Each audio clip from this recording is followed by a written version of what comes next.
Hey everybody, Jay Schlansky here from the 5th Trooper Network. I just want to take a moment to thank you for checking out this show. Did you know that over at the5thtrooper.com we have tons of other content, including blogs, other podcasts, all kinds of stuff. In addition, if you want access to exclusive content, you can join us on patreon.com/the5thtrooper and join at any level and you'll get access to exclusive blog articles, access to our private Discord, and much more. So please check us out, and thank you so much for all your support.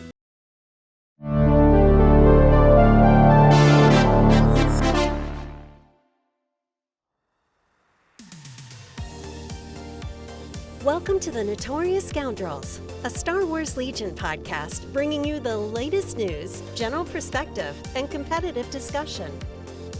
Hello and welcome back to the Notorious Scoundrels podcast. I'm Kyle. I'm here with Mike and Matt. What's up, gentlemen? Hello. Greetings.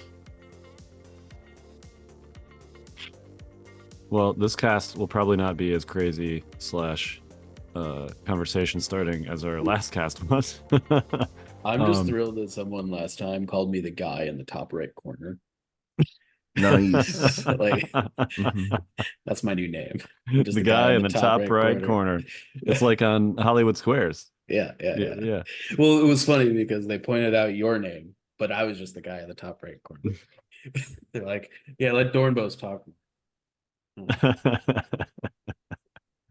That's awesome. It's not like your name isn't like physically in your picture box also. Hey, man. I actually, you know what? Here, rename guy in top Now, right on your screen, are you corner. actually the guy in the top right I corner? am, and on the Okay, 'cause YouTube for video, I me- am too. Yep. I'm the guy in the top right corner currently, so this will be a little confusing for myself. But Nice. I'm Yeah. curious to see how Zoom will do the recording too, because I'm the one with the actual recording, and currently you're in the top left corner, Mike. Interesting. Okay. Yeah, I don't Um, know. I mean, I assume since it's generally recorded from your view, it'll be the same way it was last time, probably. Okay. Should I move Uh, you to the top right in the Zoom thing? Will this be? Maybe All right, here, let me see if I can Am do I this. normally in the top right for you? I don't know. Okay. All right. We'll see. This will be a fun experiment. Maybe I'll just be guy in the top left corner. I'll be the guy in all the corners. There you That's go. what it'll be. Man. Yep. All right. Well, so this week we're gonna do another faction 101.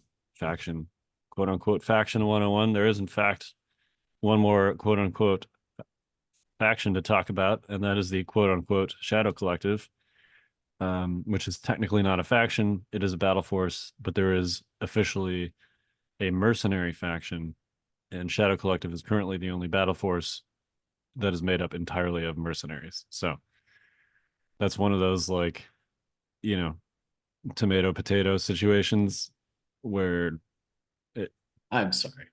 Tomato potato situations. I think Potato, you mean tomato, right? it's close enough, Mike. No, it Sorry, really guy in the isn't. top right. Okay. um it's like 60% there. Okay. All right. Yeah. So we are going to talk about this will be the mercenary faction 101, which will be Shadow Collective 101. And we're also going to briefly talk about Cherokee Open. So let's dig right in. Mike / guy in the top right corner, you are going to Cherokee this weekend, is that right? Yeah, me and a bunch of the other Nova guys are headed down to Cherokee Open, hosted by our friends at the Stabcast. So definitely looking forward to it. We've been promised moonshine, so Okay. Of course. Yeah. of course.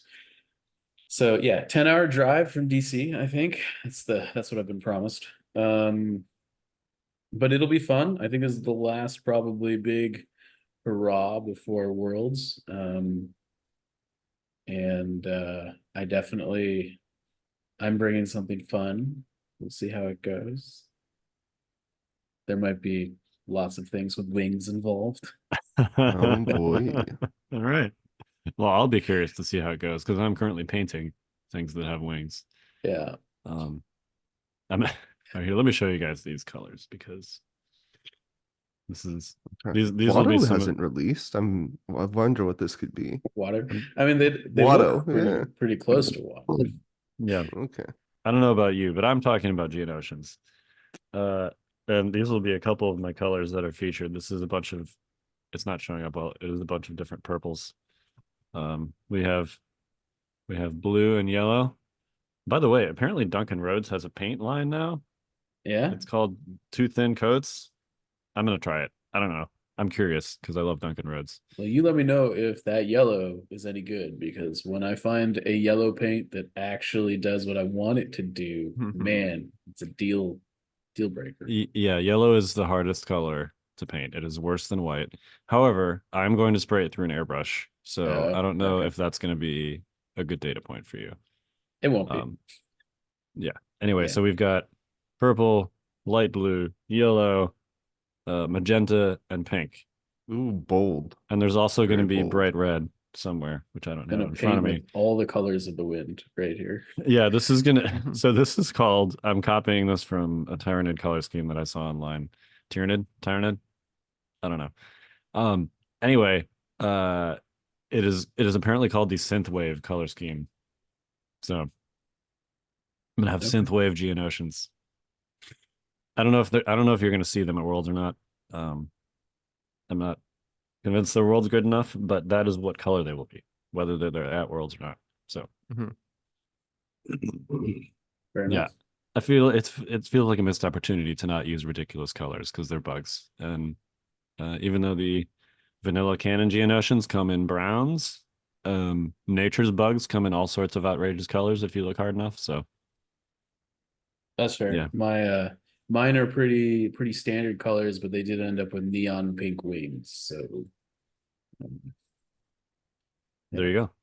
You guys are braver than I. I feel like I would stay pretty drab, but power to you. I like when I see bold paint jobs. I just don't always have the courage to do it myself. this is the first time I've done anything, I think, in a neon color scheme. Like the wings are neon pink with electric blue, like for the like veins and the I don't know, like exoskeleton on the wings and Mhm. stuff. It came out much better than I expected it to. I will say it took me 3 or 4 tries. I had to redo it a couple times before I like got it right. So, but it's one of those things where like painting is something where you get to fail a few times, you know. For instance, I just used one of the scattergun guys as a test model because I'm never going to put them on the table unless they drop. Oh, you're a force pike guy?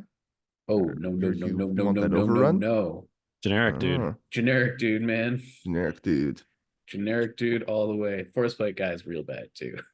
Well, I was thinking he doesn't seem great, but you can take the generic dude and the gun, can't you? You It's can, just but then really you're paying more expensive. than 56 points for a unit that instantly dies the moment Yes. anything touches it. For sure. Yeah. So The difference between 5 health and 6 when your guys Oh, are yeah. made of paper is not significant. yeah. Yeah, I mean like I don't know. The point costing of those, specifically the scattergun, feels like way off to me. But maybe I just like haven't figured it out. I don't know. I mean, scatter is a very rare keyword. It is. And so I can see the conservative point costing on that. I don't hate that it was conservative, to be clear. I just like Mhm. 25 points for a Geonosian model is just Yeah, like I'd rather it didn't have scatter and it just Yeah. had the dice and was cheaper. yeah. Like Mhm. if it didn't have scatter and it had the issue with the gun itself is that it really does not add a ton of output. Like you're paying like what 25 versus 11. Like you're paying like almost like 130% more than the regular just like extra body for basically a red dice. You're Mhm. paying 14 points for red dice. For red die. Like you're not Yep. getting additional survivability. In fact, you could take the Force Pike and an extra dude For basically the same for cost. the same cost, which like I don't know why you'd ever take. I mean, like unless you're trying to do something very specific with a scatter gun, it's just not worth the points. And I I could see a list that does that. I don't know how true it is these days. I feel like way back in the day, heavies on, the good heavies generally had triple the offensive output of the regular guy in the squad. Yeah. And this is closer to doubling it for much more than double the cost of the squad. So, or not the squad, but like the per mini cost, Yeah. the extra guy. So yeah, you're still having paying the premium, but you're not getting the extra output. So I get that. That's a very reasonable choice. Yeah. So I mean, we'll see. I definitely think like, I could see maybe the scattergun guy is like a one of. It's like you like hold them in reserve, do the scatter thing. The issue is that once you do the scatter thing, like that unit's probably just dead. Your scattergun unit. Yeah. Like you get to do the thing once, probably, and then that unit dies. And once might be like if once is enough to like break a squad out of cover. It's just weird because like the way that scatter interacts with the Geonosians themselves is that like if the Geonosians are shooting you, they want to be like death from above in you anyways. So like scatter sort of doesn't like the main thing with scatter outside of like messing with ranges and stuff is like it takes you out of cover most of the time, right? Mhm. But like if the Geonosians are shooting you where they want you anyways, like you shouldn't have cover anyways, So like It also just is not as good at actually doing the take you out of cover thing yeah. as it used to be, simply because like it used to be that generally speaking, the most useful cover piece and the one that you're most likely to get cover from was the one that a unit was directly behind. So if you dumped all the non-leader models in front of that, then typically that meant you were getting them out of cover. But now if there's like anything else in between that unit and the fire, even if it's not the one that unit is actually hiding behind, it still gives them cover. So Yeah. it's also just like not as good as at its core job as it used to be. That's fair. Even if you discount the fact that Geonosians kind of generally tend to ignore cover anyway, if they're doing what they're supposed to. I do want to eventually live the dream of like scattergunning something and then like Dooku 3-pipping it like across the table. But I haven't had that happen yet. It just seems clunky timing wise Oh, it in a 100% real is. setting. Yeah, it's tough. So we'll see. There are a few things that I've figured out about Geonosian so far. One, the scattergun sucks. Two, Sunfac is a really I know that we're talking about Shadow Collective and stuff Yeah. today, but I want to go on a little bit of a tangent. That's fine. If that's cool. Why are all the characters that we've had lately like they either suck or their command cards don't do anything? Like Sunfac is so bad. His command model. card, Yeah. Like Sunfac, the unit, just like he doesn't do anything, and he's 90 points.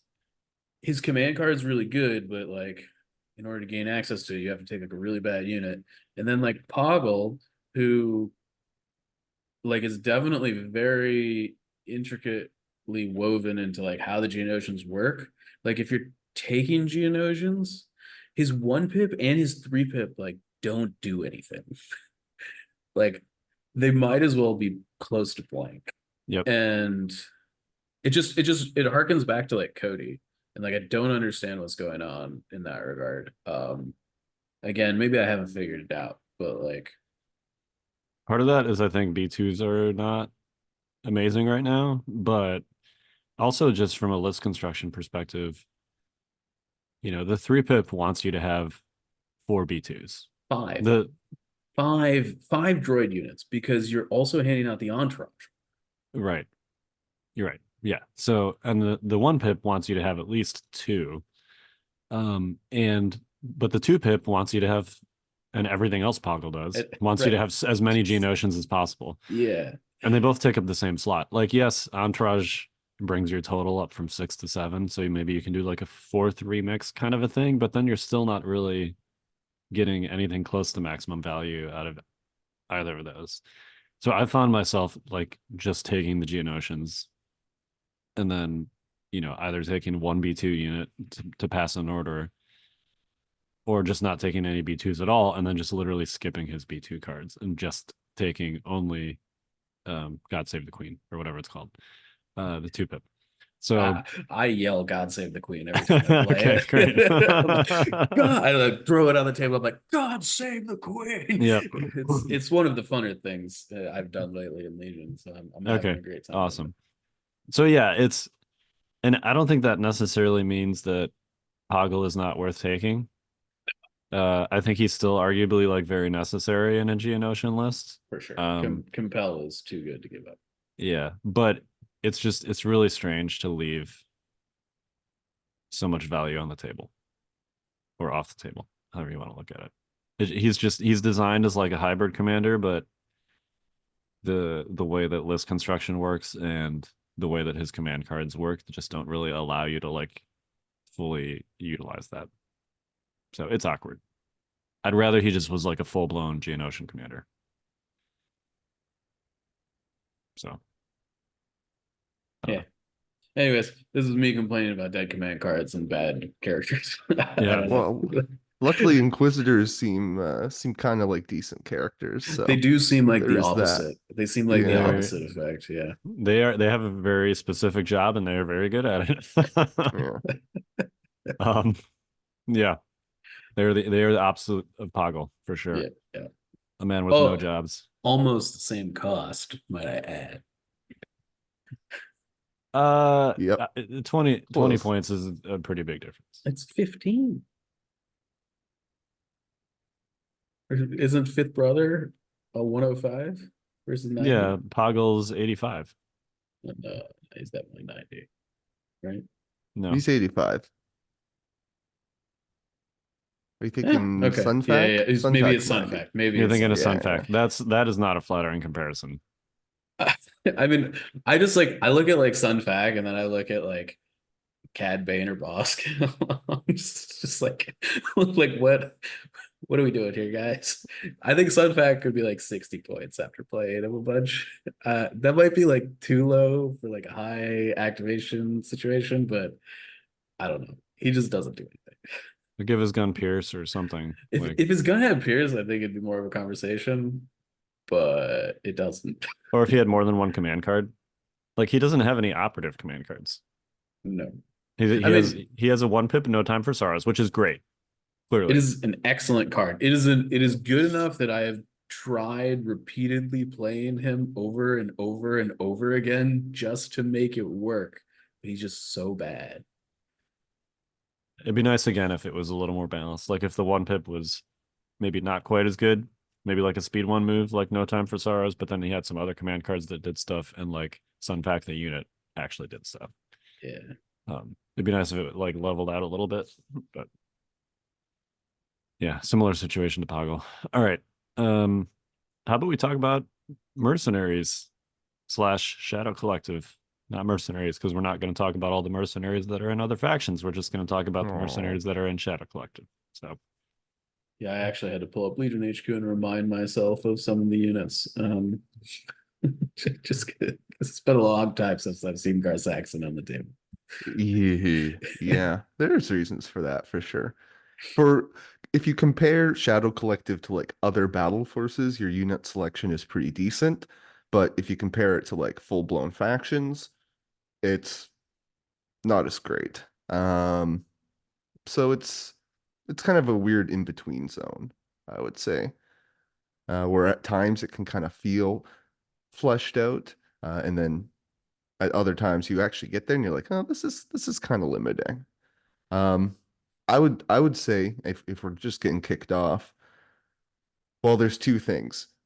The first thing is probably you're almost definitely taking Maul if we're looking at competitive Shadow Collective these days, but there are some variants that work. But it's very hard to say no to Maul. And then the other thing I would say is you basically I would start by picking a lane of Mandos, Pikes, or Black Suns and kind of really committing to that lane. And if you're picking Mandos, then good luck to you because it is. Congratulations, you picked the worst out of the three options. Yeah. Or you'd like playing underdogs. Look, I've Yeah. tried to make it work. I think they're not necessarily a really good fit for the meta. And the way the game is going, they might never be a great pick again. We'll see. What do you mean by that? I think they really want to get value out of those rockets, I would say, at range 4. And those rockets just don't punch through defensive tech like they quote unquote used to.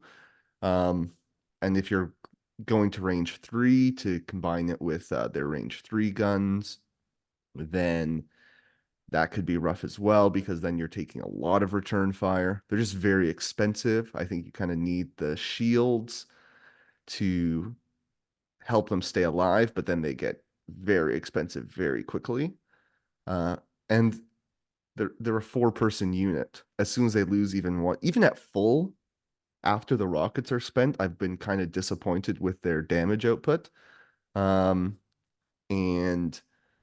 once they start losing a person or two, then it's really, really rough. For some perspective, a 5-man 56-point Geonosian unit fires more dice in the same colors than a 4-man full Mando unit. But at range 2 versus range Range 3 is big. range 3 is That's a big difference. It is. Yeah. It is. Also, I know that yes, Mandos are fragile for their cost, but there is a big difference in durability between a 4-man Mando unit and a 5-man Geonosian. For sure. Yeah, That save For still sure. counts for something. it does. But yeah, the point is they're very expensive. I think their offense is actually fine personally. It's more just that they are so fragile. Because they're fast. Which is Yeah, great. it's But tough. They can go from range 2 to outside range 3, which isn't nothing because of the speed 3 moves. But like the good thing they have compared to Rebel Mandos is they can shoot range 3. But if even if you've got the precise heavy or something, then 4 black, 4 white, and a red at range 3 is not a ton these days. It's hard to overwhelm fire when you've got, if you're going with 4 units of them or something, because you can't last first 4 units. So if they're all firing in one round, someone's going to get shot back. And if they're not all firing in one round, then whatever. Barrier Guardian dodges, the shot goes away anyways if you're just doing one at a time. So it's just tricky, I think. yeah, timing sensitive Unfortunate, they're unit. cool models. They're very cool. Yeah. They're definitely better than Rebel Mandos. I will give them that. Yep. I think at a bare Yeah. minimum. Like I think the fact that they have Low a bar. range 3, yeah, sure. The fact that they have a range 3 option at all, I think really sets them apart in like the Mando bucket. And the rocket being, because of a dint of circumstance of it being a range 4 only gun, and then the rules changes happening to say, oh, it's actually now it's a range 1 to 4 rocket, does help a lot because it feels like it was definitely designed to not combo with their range 3 attack, and now you can combo with the range 3 attack or range 2, and so you get one pretty sweet feeling attack. Yeah, for sure. They also they tend to have a lot more tokens than the Rebel Mandos too, just by virtue of like the defend independent keywords synergy. Yeah, it's just kind of backwards is the problem. It's like you're getting the one you don't want, right? Yeah, when you give them an order, it's because I want to like save them for late, move attack, or go first, attack, and then move. So I want the aim. And if I don't give them the order, I want them to get dodges.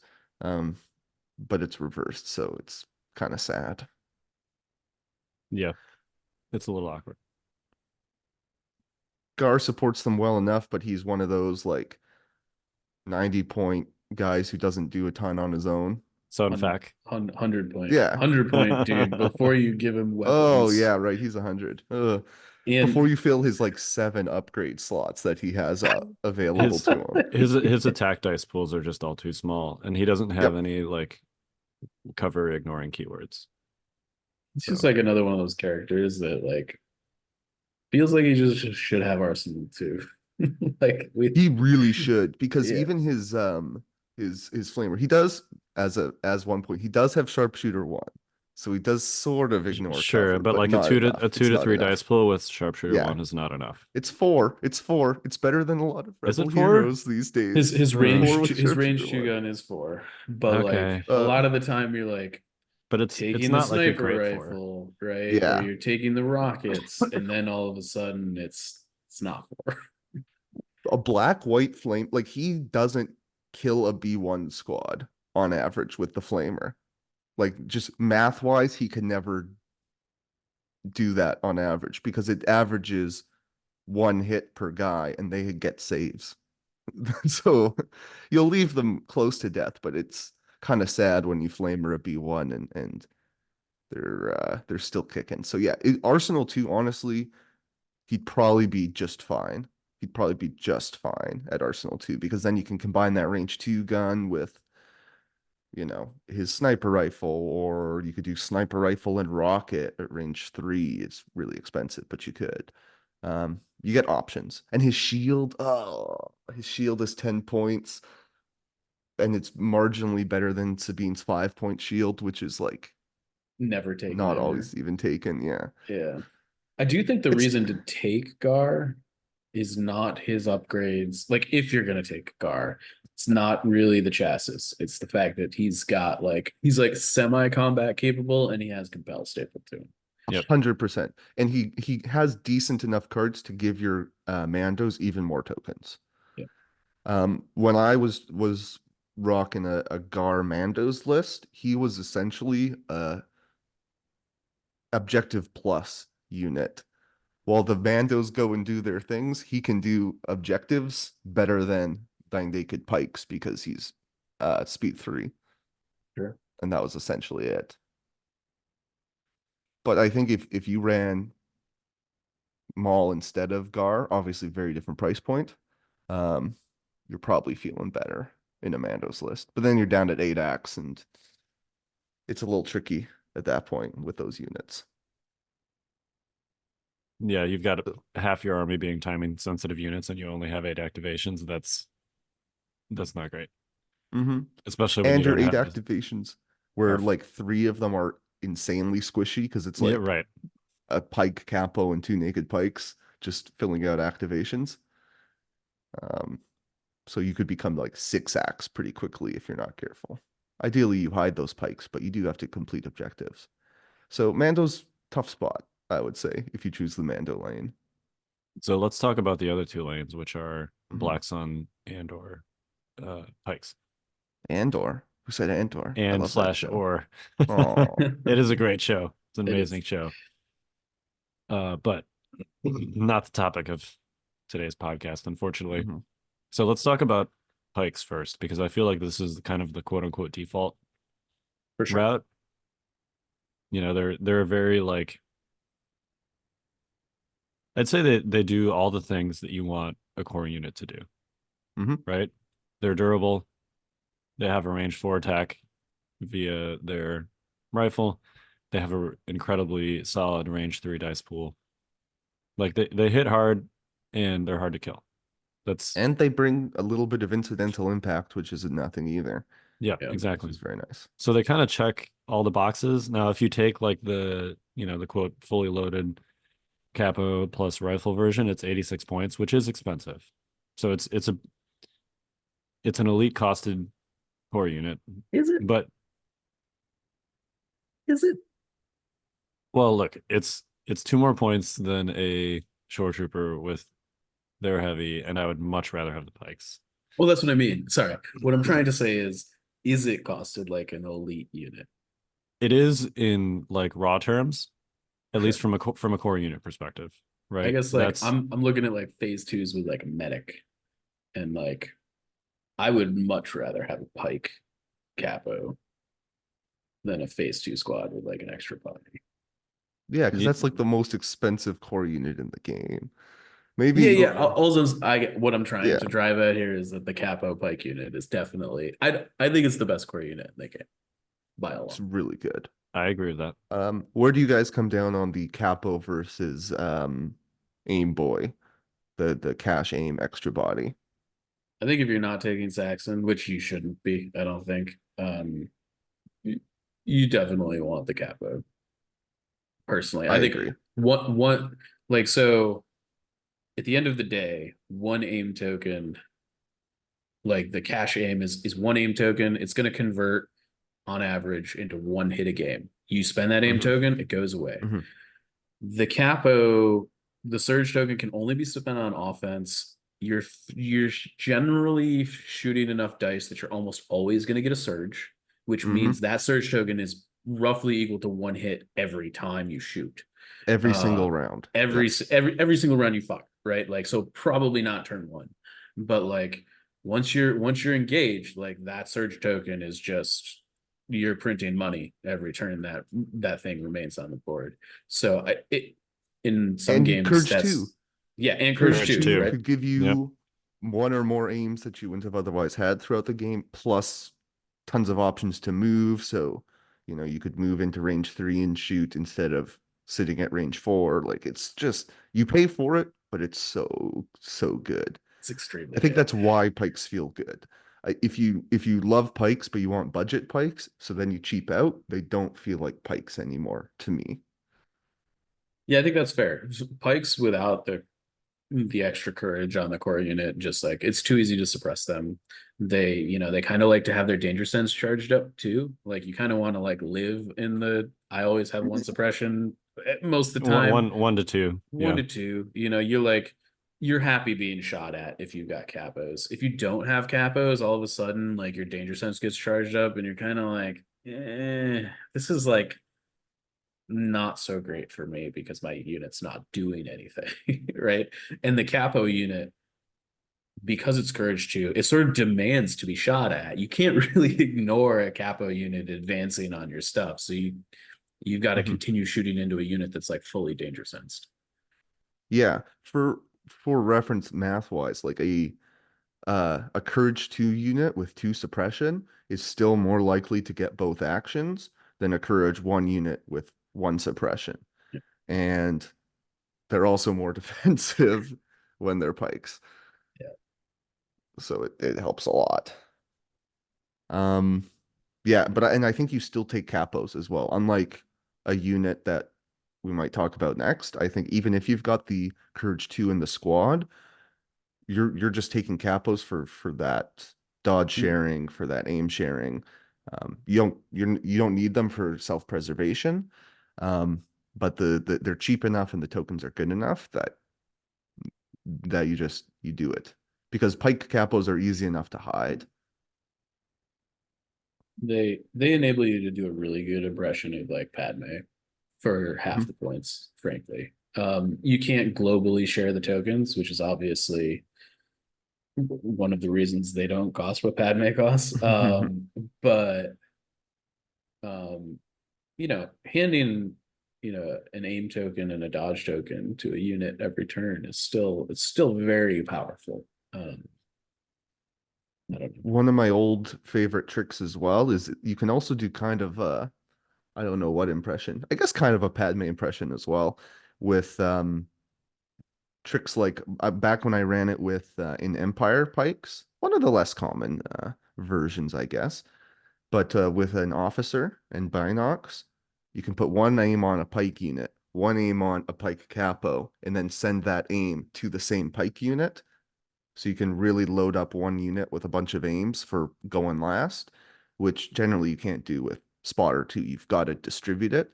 But loading up one unit with aims is very good, as I'm sure Mike would attest to as a clone I don't know what enjoyer. you're talking about, Matt. Yeah.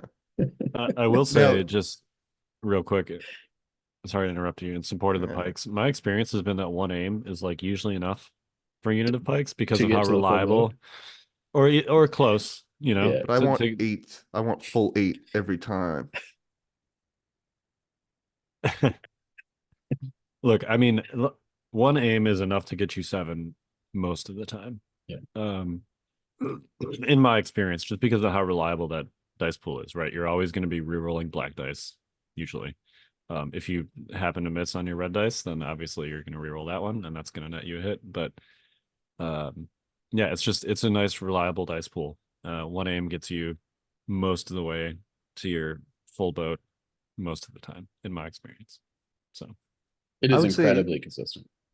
I would say it's usually, if you want 7 reliably, it's usually 2, I think, because you're rolling 7 black dice plus a red. So 8 black dice, you're going to get 3 blanks on average. You haven't seen Kyle's dice, bro. But okay, yeah, he's loaded them up real good. Yeah.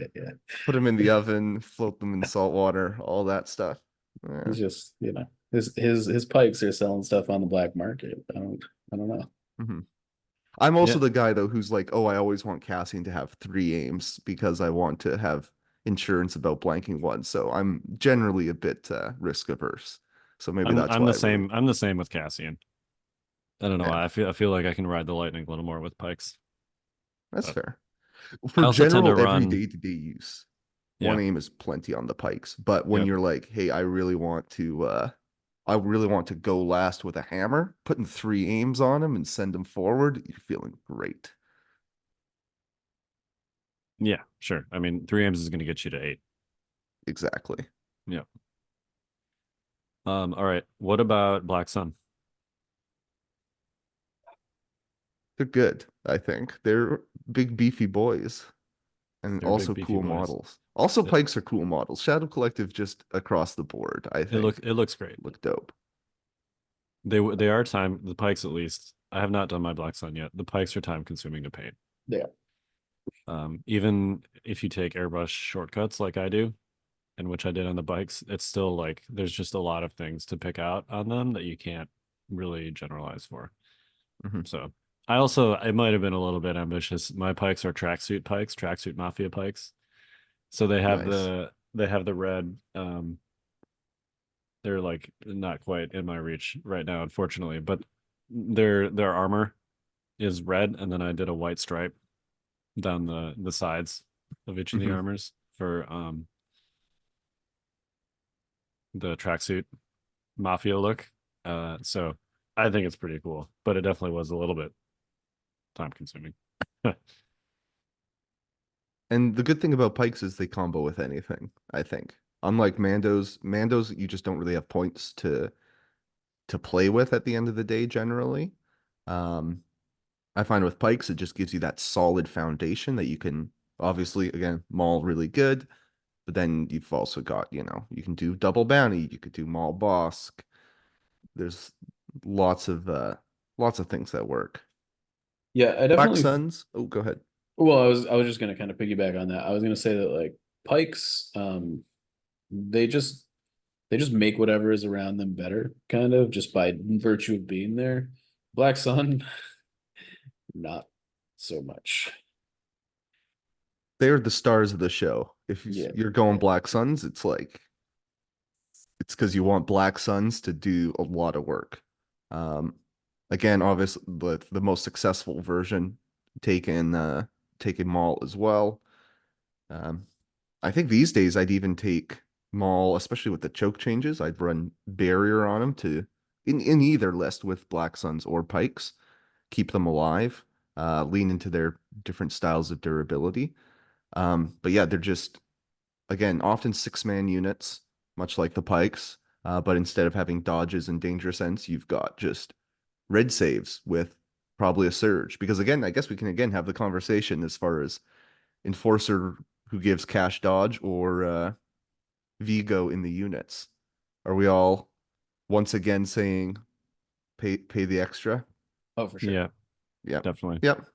There's one exception to this, and I think is if you're running at least one bus, I think you can put like your courage one kind of. I don't want to say throwaway because there's no such thing as a throwaway unit in Legion, but um, your courage one like one shot unit Mm-hmm. Black Sun in your bus because even without the Vigo, and frankly, even without the extra guy, if you just like throw the grenade thing on there and that's it, that's going to be enough to like kill a lot of things pretty reliably with one attack, especially at range 1, which is what you'll be able to manage if you're putting them in the bus. So, yeah, I'd say the exception is if you're loading some Black Sun up in a bus, you can include like a normal, like just throw the grenade guy on their unit. But generally speaking, yeah, you want the Vigo for the extra courage and surge. I think with Black Suns especially, I don't like taking the Vigo as a standalone unit. Which means if I don't take them in the squad, then they're courage 1 with self-preservation, which is a great. I just find the Vigo, because the Black Suns operate at a bit closer range and he doesn't get any defensive tech, he's just very vulnerable to things like bounty, which again, as you know, we talked about a couple weeks ago when I was on, I feel like bounty is a little less frequent in the meta, but it's still like Boba is still very good. We'll probably see Bossk popping up. And Probably. the Pike Capo like always has something defensive. If they passed off their dodge, he's at least got uh, a suppression. But generally, it's like, oh shoot, they lined up a bounty shot. I'll keep my dodge, and I'm 4 plus a dodge, 4 health plus a dodge. Versus the Vigo, they have to get closer, and the red saves don't help much when it's piercing bounty hunters. Like Boba, a 4 red save unit is very one-shottable by Boba. No, totally. I feel like their tokens are just also not quite as useful on the Black Sun. You know, don't get me wrong, free On the the Vigo commander tokens. Yep. Because they already get a free aim just for existing. They already have precise, right? And like you might be able to get a second aim from aiming, but even if you don't, like one aim is going to be enough to get them up to like 7-8 hits with blast, which is enough to like, if not immediately kill, severely injure whatever you're shooting at. And that second aim, you know, yeah, it's going to get you another 1 to 3 hits, but like it's definitely not critical to make them extremely deadly. So, and on his own activation, the Vigo's going to have less times where he can just aim dodge because he's got to keep up with those Black Suns.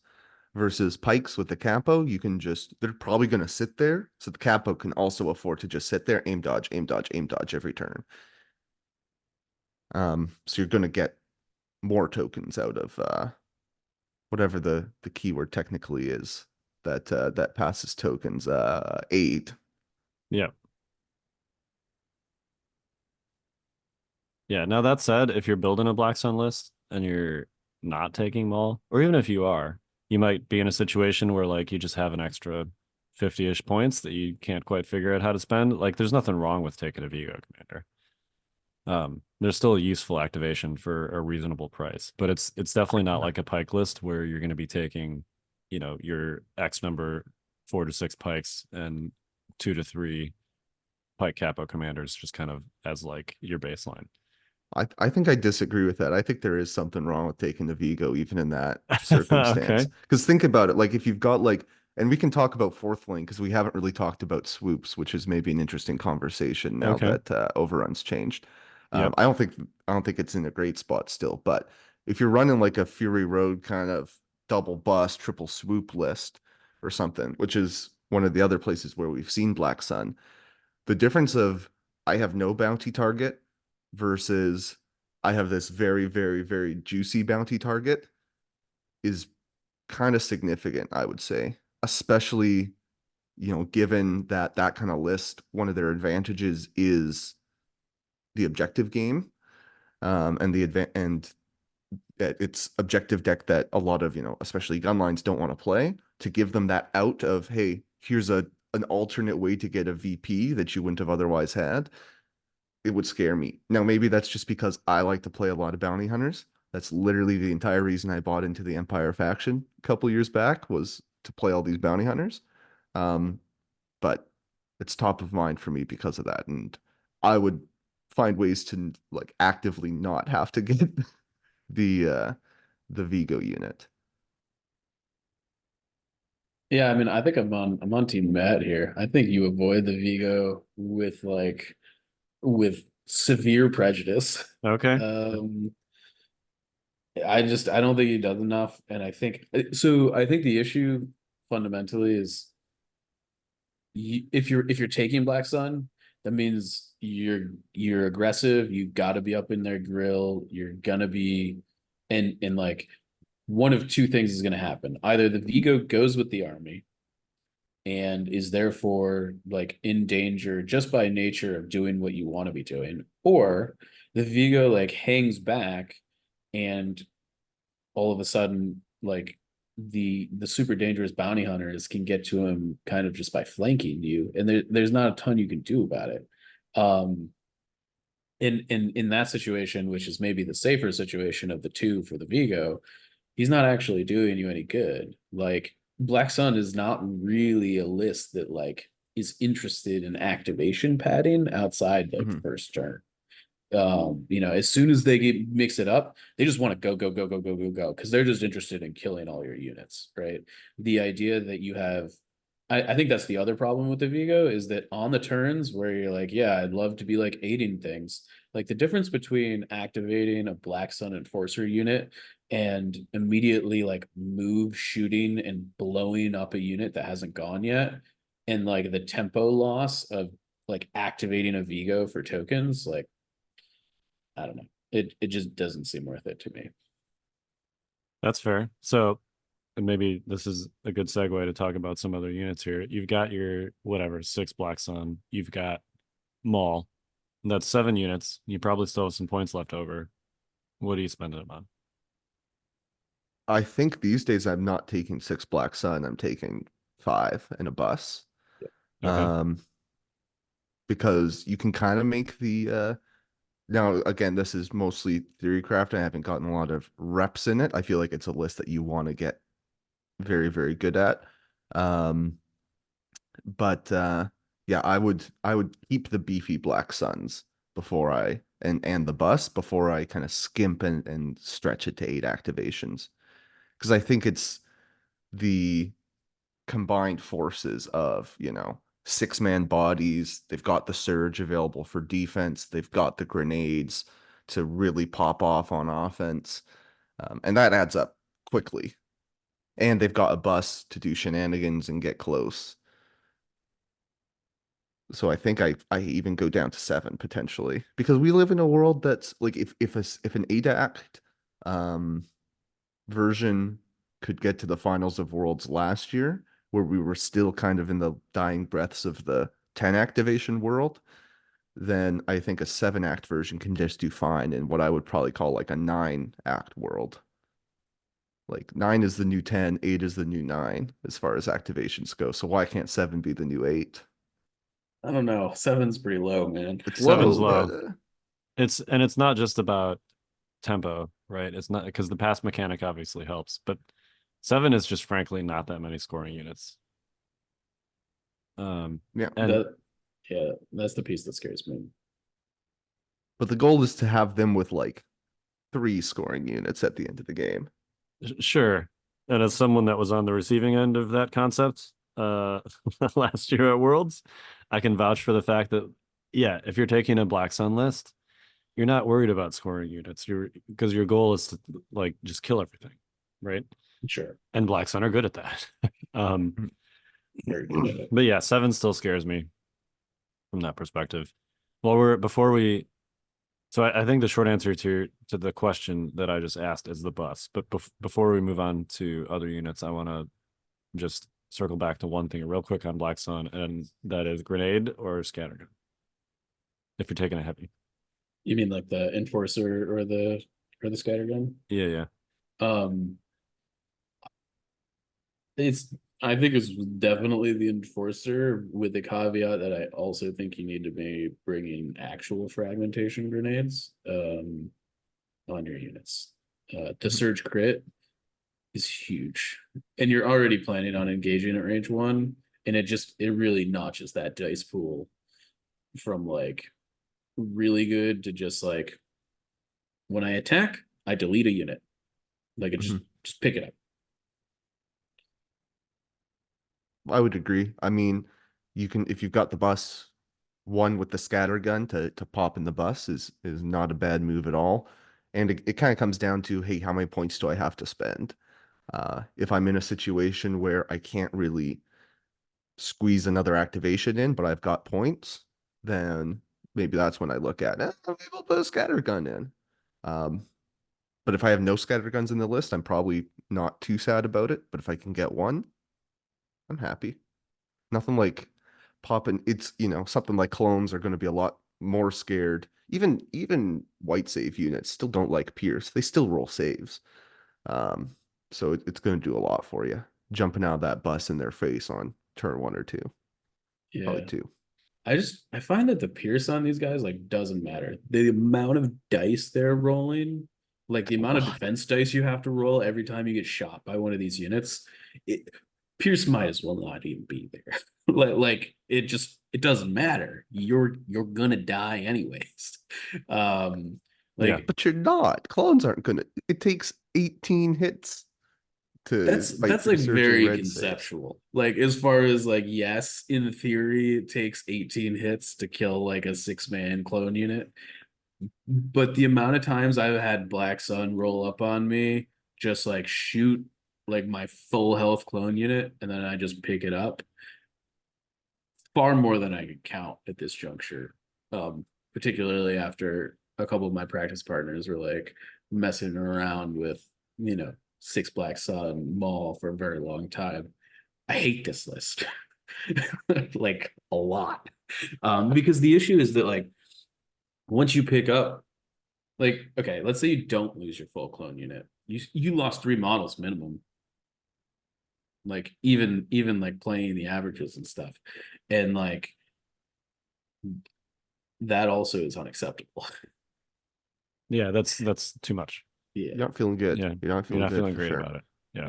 And it's not like you're taking one shot a turn. It's not like you're only getting shot by one Black Sun.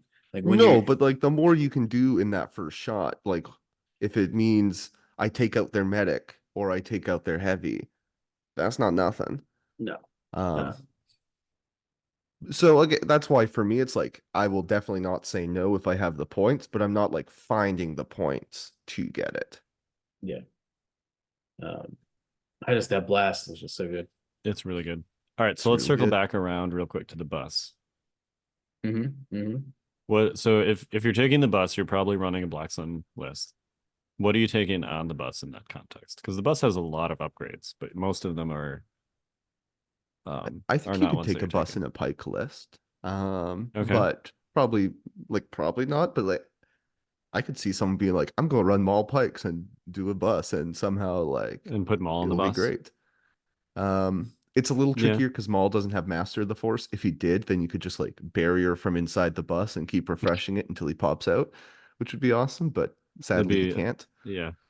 Um, I'm but not sad about that personally, but I love Shadow Collective Maul, man. Oh, another great I mini. do too. I just think that would be silly. Yeah. Um, but I think the main thing you're looking for out of the bus is the medic. Because Shadow Collective with Pikes and both with Black Suns, they do it in different ways, but they have real nice durability and they're a pain to shoot at. So if you can just bring models back, and they don't care about the suppression all that much. You'd rather not be suppressed, but Black Sun have Compel, Pikes have Danger Sense, and you've got your Maul 3 pip to ignore suppression. So when you heal them, if they take suppression from the backworld medic, then whatever. And just tactically speaking, don't forget that that bus is a ginormous line of sight Yep. blocker that you can move Yep. around. It's pretty It's pretty good. nice. Yeah. Pretty nice. Yeah. I think I agree. I think for me right now, Shadow Collective buses are gunless and Oh yeah. have the medic. I also like the Gonk droid. I think you kind of need it I feel like there's just more impact out there. Yeah. And because it's a big fat line of sight blocker, you want to keep it alive just a little bit longer, especially with the changes. They're a year old at this point, I guess, with the wait, no. When did the transport rules change? Did they change in January or did they change They were sooner than that. after Worlds? I forget. But It's been a while. They were before Yeah, Worlds. you don't want it to blow up like the very start. The best time to kill a bus these days is at the start of a new turn with a unit still inside before they get out. Now that's going to be very hard when they have Maul with 2 cunning 1 pips and perfect order control essentially if they've got improvised. Because that's the whole reason you take improvised is so that Maul gets the order. If you happen to draw the bus, your 1 non-core token, then you just toss it back. But yeah, you want to keep that utility of the bus alive a bit longer. But I'd say if I really need to skimp points, I'll take the Gonk off before I take the Backworld Medic off. Yeah, I agree with that 100%. I also think the bus is just like an incredible distraction card effects. Like if they want to shoot the bus instead of your Black Sun, great. It's just like Have at her. have at it. Yeah, like go for it. Shoot my bus. Especially as you can often just kind of force them to shoot the bus because they won't be able to see your Black Sun. Yeah. Like there are ways, and that thing can move pretty darn far because of how big that base is. Depending on how tightly clustered your opponent's army is and like where it is, you can just kind of shove it right up in there, do like a skid turn to turn it sideways right in front of their army, and then like they can't see around your bus to shoot your Black Sun. So they might not have a choice, Yeah.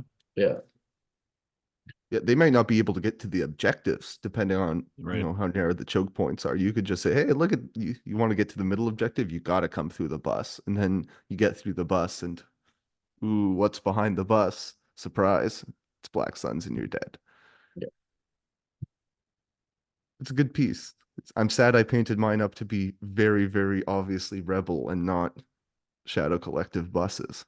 Yeah. Yours But does look great though. they look good, but I want thematic. So maybe I'll buy more buses. We'll see. We'll see. Maybe the Shadow Collective just got like a refurbished Sabine graffiti bus and they didn't bother to Exactly. repaint You never it. know. Yeah. You never know.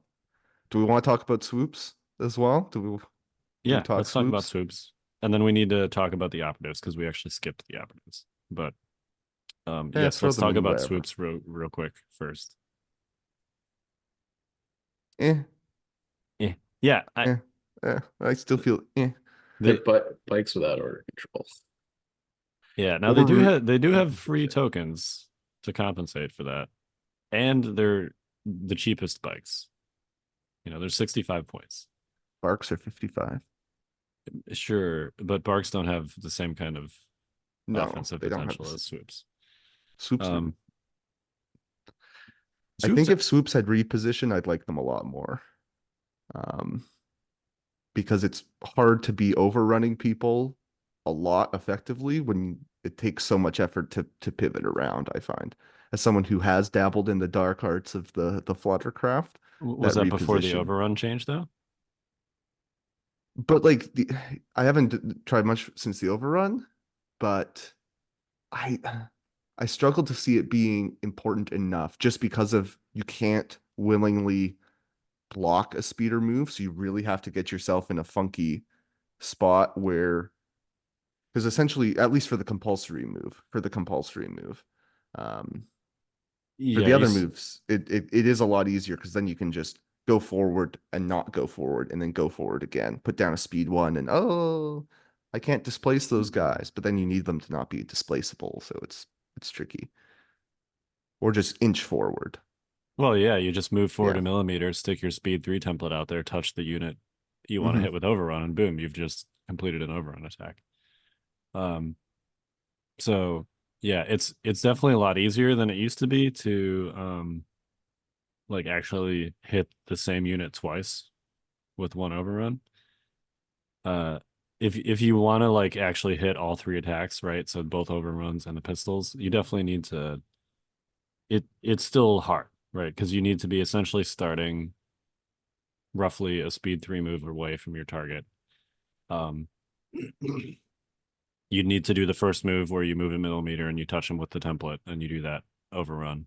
Your second one would be the same thing. Sorry, your second one would be the pistol attack, Yeah, and then your third one would be the compulsory move, and you'd end up like in the middle or slightly over your target, and then you do your second overrun. But that that assumes that you're actually starting the turn close to your target. Now that is like 10 dice against the same Yeah. target, which is a lot for a speeder especially, but they're melee bikes essentially.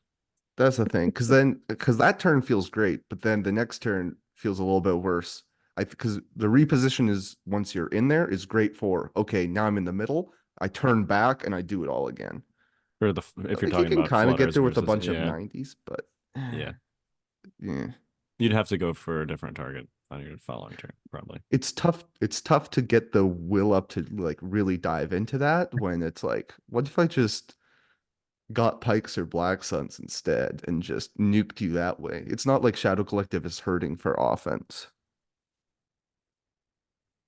I think that's fair. I don't know. The overrun attacks just are kind of wet noodly, I feel. Like it's like one, maybe you get two every time, which is fine, but it's tough to merit just putting your bikes in a place where they're definitely gonna get deleted, you know.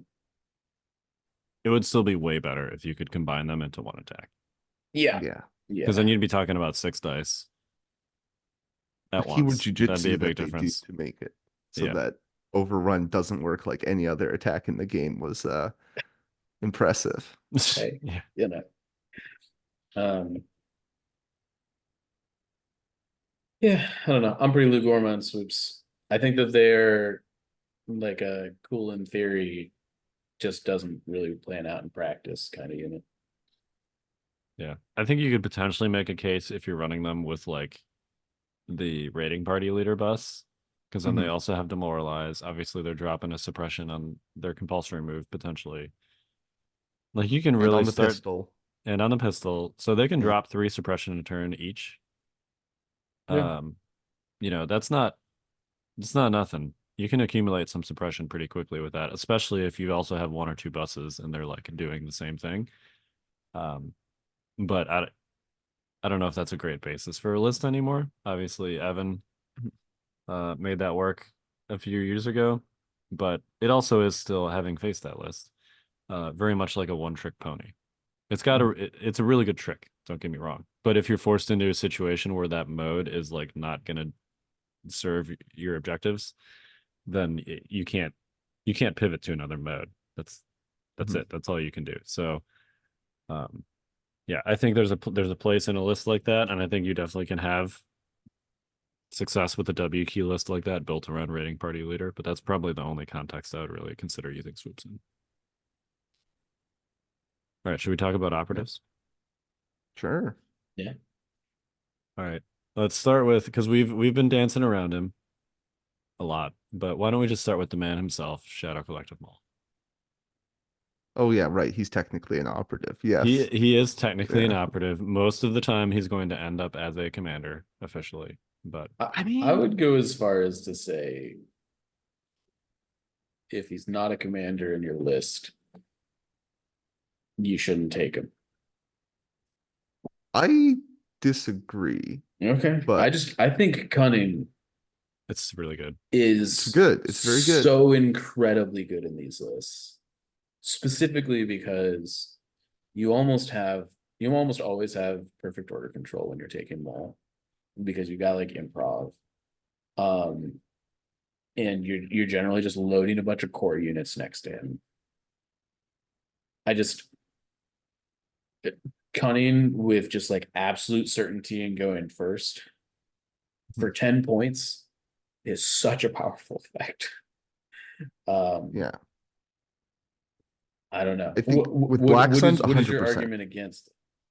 You want that with Black Suns because of how up close and dirty that firefight's going to be, and you want to go first and get those big haymakers off. I think there's a world where if you're running like a pike list, I think pikes in general, it's a little less important. And specifically, if you want a diving maul, because of the Darksaber is kind of a side grade slash almost downgrade to his attack profile. if you are planning on diving with Maul, then you're putting into the fray on him probably, in which case, you're getting these surge tokens. His regular lightsaber with surge tokens available is going to be outperforming that dark saber. So, because they're kind of about equal when he doesn't have surge tokens. Now, I'm not playing Maul like that for the most part these days. As I said, I'm probably doing like barrier Maul, and he is much more of that kind of linebacker, maybe dive at the last minute kind of guy. But I think there's a world where I can see it justified where you're taking uh, the operative version instead in that set of circumstances, but you really want him to be getting in the mix a bit more. And because with Pikes too, discretion instead of at last is discretion is a good card. Just It's put a an great order on card. Maul, Yeah. get 2 more dodges out there, play slow in the early game, which Pikes like more as opposed to like go, go, go, go, go. In which case then you only have the one cunning, one pip, which is, hey, it's nice to go first, but if you're doing it for like Maul or Pikes, I think it's a little less impactful than a big ass Black Sun unit in your face going guaranteed first.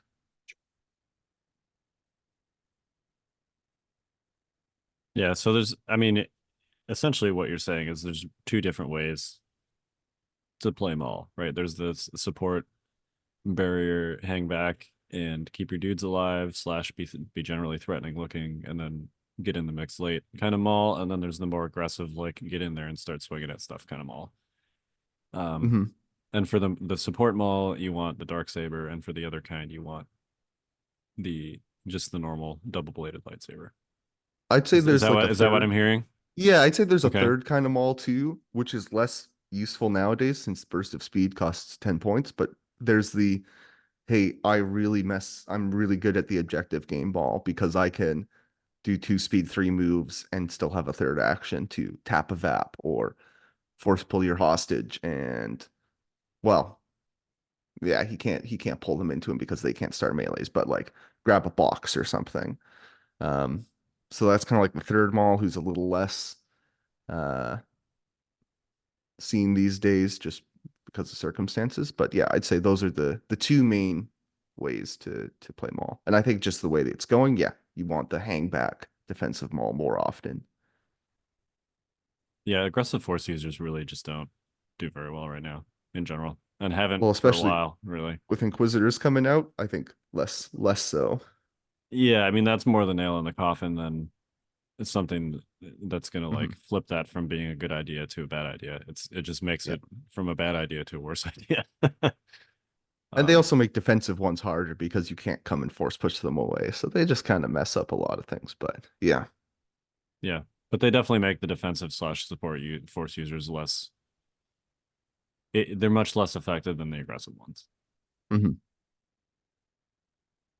All right, what about Cad Bane? I'm in the avoid at all costs and Shadow Collective bucket. I think Cad Bane is a really good unit. He just doesn't. This is not the faction he fits in. He's much better in a separatist list.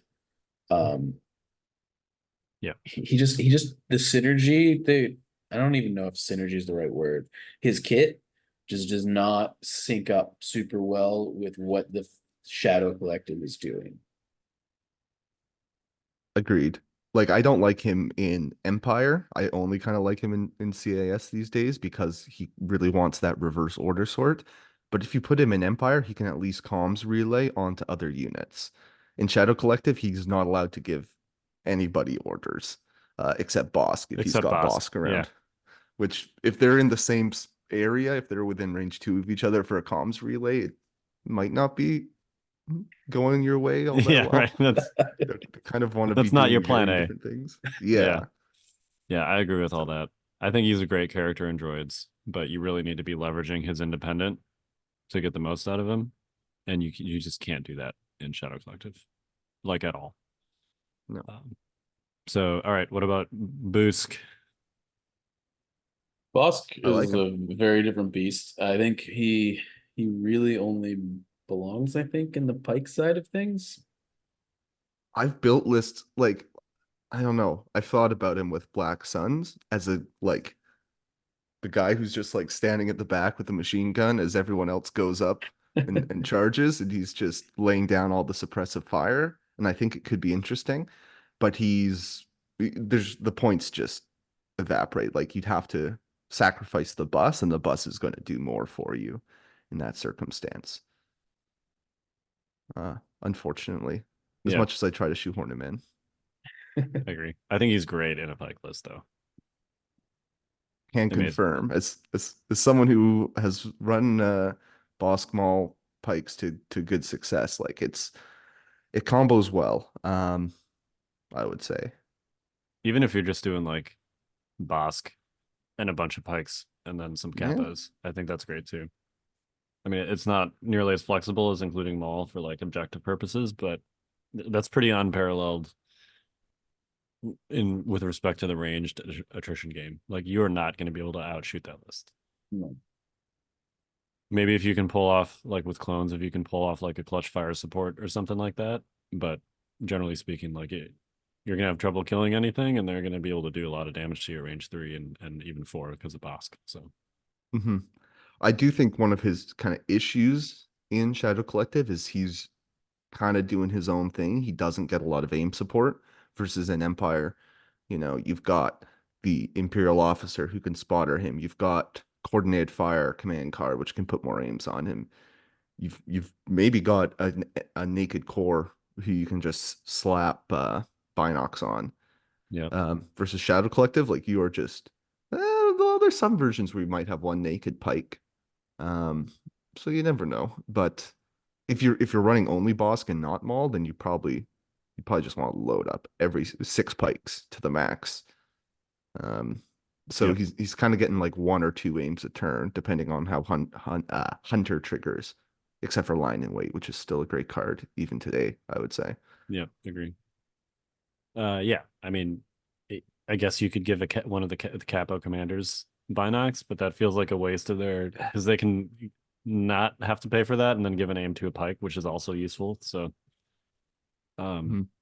yeah, you're right. He doesn't get as much aim support as he does in Empire or even droids. Like droids can have a lot of good units to put Binox on. You could have a super tack who's calculating on Bossk. So yeah, he's definitely not as aim supported as he is in Shadow Collective, but he does. If you're running a Pike list, he does like lean directly into what that list is already good at. So it might still be worthwhile.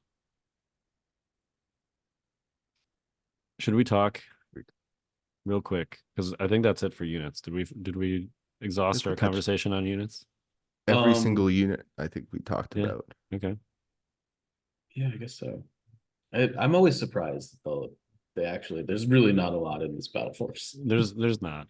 I mean, as you noted at the start, it's a lot for a battle force, but given that it's like its own faction, it doesn't feel like a lot. I think it doesn't feel like a lot, kind of because it's you pick a lane and then you're further constricted. They don't really play nice with each other. Despite having so Yeah, many right. units, you're not necessarily being like, I'm gonna sprinkle in like one Black Sun with a few pikes and a couple swoops and the Mando with Garsaxon. It's just like, no, if I go Black Suns, I'm just going Black Suns. If I go Yeah, Pikes, I'm just going Pikes. that's fair. It's a faction that lends itself to like repeatedly taking the same unit and just leaning hmm into whatever their identity is.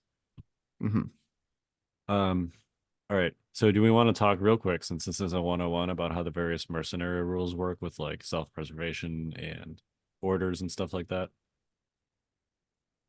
I think that makes sense. Yeah. I feel like most people have a good handle on that by now, but just real quick, um,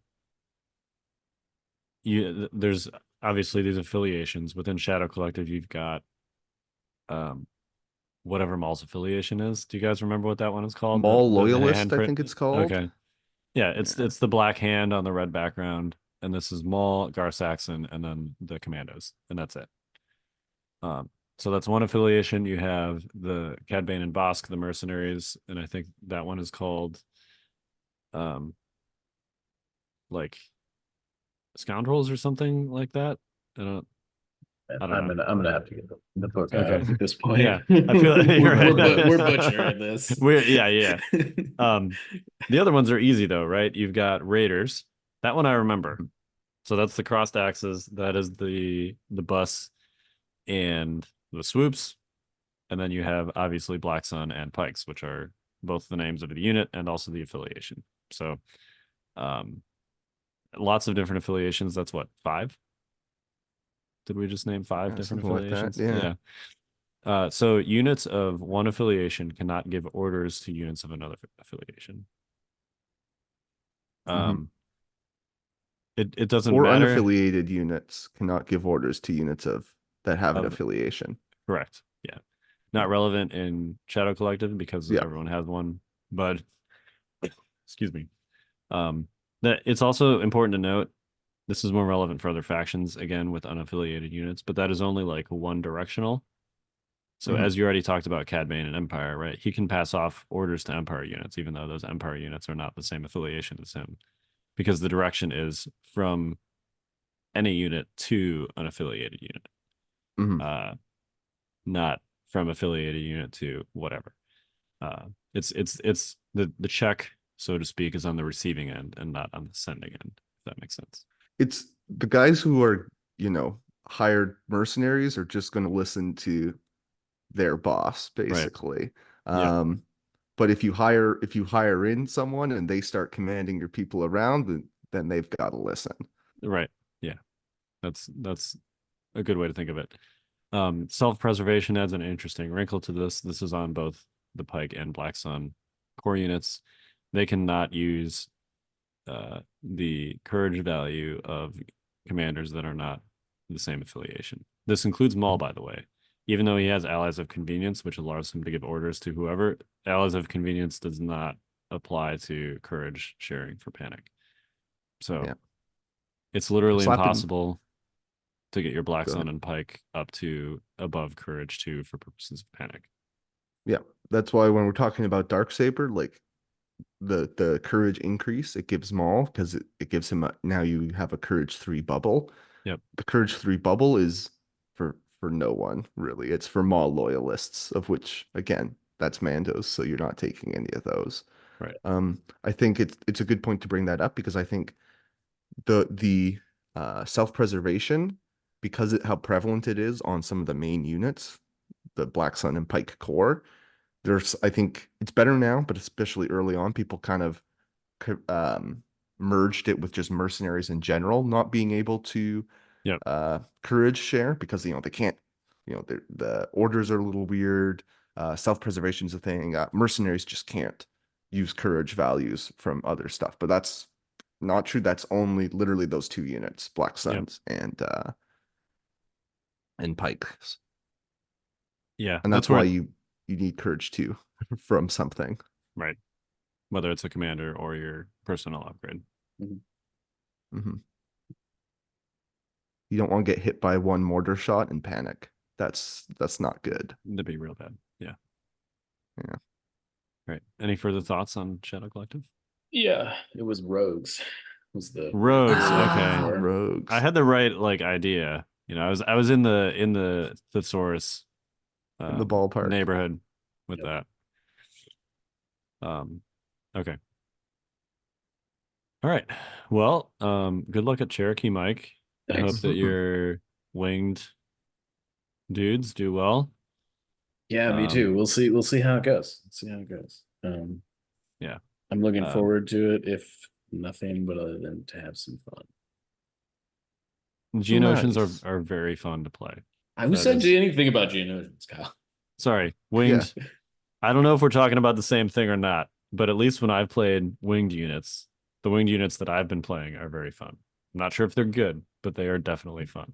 So if you happen to be playing the same winged units as me, and maybe you're not, but probably not. Yours almost certainly roll better than mine.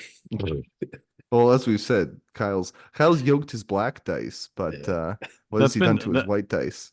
I mean, that was true in the game that Mike and I played with when I was playing the winged units. So those were defense dice. Yeah.